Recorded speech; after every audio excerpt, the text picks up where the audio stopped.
Well, we are so excited this morning because we've got our friends from SeaWorld here with us in the studio. We absolutely are, because they bring the cutest animals, and let's face it, our entire staff goes wild with excitement. And the crowd goes wild. Joining us from SeaWorld Orlando this morning is Animal Ambassador Alex Gonzalez. So good to have you here with us this morning. Thank you for having us. All right, we're glad you're here because this is a wild bunch, she and I together. I don't know if you can handle this. No, can you I can handle this, absolutely. Talk about a wild group, but I know you just opened this amazing new kind of 3D attraction. It's called Turtle Trek, and I can't wait for my boys to see it.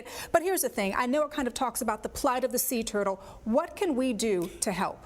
There's a lot of things we can do to help, but first of all, I brought you 3D glasses so you can be part of the action. Oh, I love it. Let's see. Yours look great on you. Part of Turtle Trek. You're going to be able to see in this dome above you, behind you, and essentially you will be the turtle as you progress in this journey throughout the water and essentially the ocean world. And the journey's so amazing because the kids and the families really get up close and personal. It really looks like you're touching it. Something we're really good at is immersing our guests up close and personal, areas.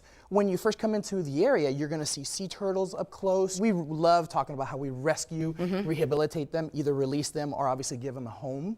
We have manatees in which you can look at the same story, but then you go into the dome area and it's the only one of its kind. So only in Orlando at the SeaWorld can you see this. And Alex, you have a great demonstration here to illustrate the survival rate of a sea turtle. Absolutely, because this essentially drives home a message. But we have essentially the first one, and that would be 100 eggs, if you will, which are obviously ping pong balls.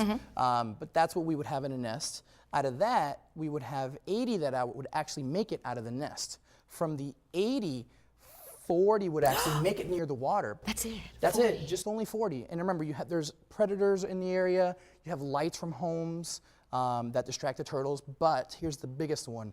From the 40 that make it into the water, only one actually will survive and come back to the beach to breathe. 1 out of 100. 1 out of 100, that's their odds. So what's the message here then for people who, for example, have their lights on at the beach or may not think about the importance of the survival of these sea turtles? I mean, that turtle is looking at the moon saying, this is the way I have to navigate. If you have 5 lights from 5 homes in a row, now you're looking at 6 lights. Where do you go?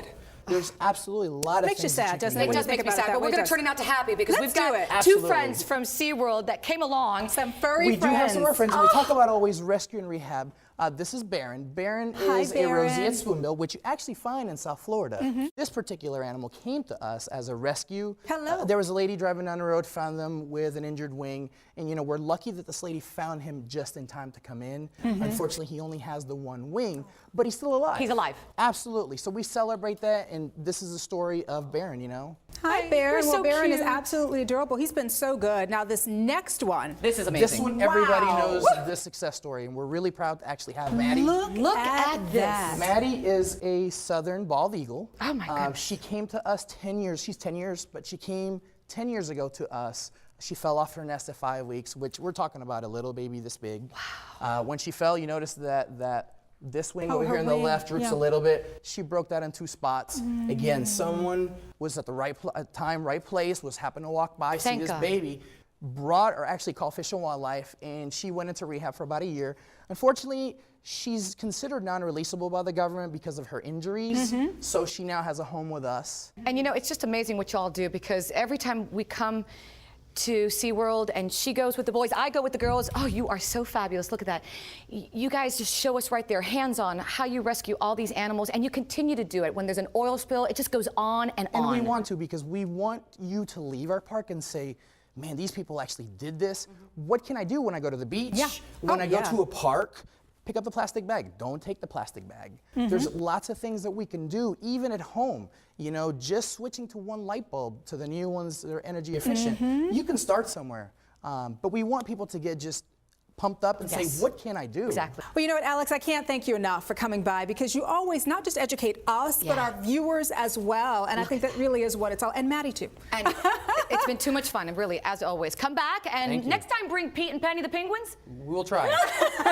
He didn't commit. We will try. Great to see you again. All right, so if you want more information on SeaWorld, its Fun Adventure Park, or information on SeaWorld's commitment to their rescue work, go to SeaWorldGetaways.com. It's a must-see.